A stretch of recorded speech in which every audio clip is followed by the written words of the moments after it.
দেখো চারিদিকে কত সব জামা কাপড় নিয়ে বসেছি, তবে এইগুলো কিন্তু একটাও আমার নিজের জন্য না, সবই তোমাদের জন্য আনা। তোমরা কিছু কিছু জন জানো, আবার কিছু জন জানো না, তাই বলি আমার কিন্তু আরো আরেকটা পেজ আছে সুবিস ওয়ার্ড্রপ নামে, যেখানে এগুলো আমি সব সেল করি।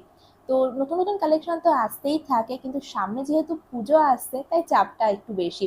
তো সেগুলোই সব গোছাচ্ছিলাম আর ভাবছিলাম, দেখতে দেখতে 4টে বছর হয়ে গেল এই বিজনেসে। দূরের কাছের কত অচেনা মানুষের সাথে কথা হয়, তাদের মধ্যে এক একজনের ব্যবহার এত ভালো হয়, তারা যেভাবে সাপোর্ট করে মনেই হয় না একটা সময় তাদেরকে আমরা চিনতাম না। আবার কিছু মানুষ এমনও আছে যারা আসবে, শুধু জিজ্ঞেস করবে এটা হবে ওটা হবে, বা এটার দাম কত, ওটার দাম কত, এই করবে। আবার এদের মধ্যে কিছু চেনা মানুষও কিন্তু থাকে, যারা শুধুমাত্র চুপচাপ দেখবে, শুনবে, কিন্তু কোনো রিয়াকশন দেবে না।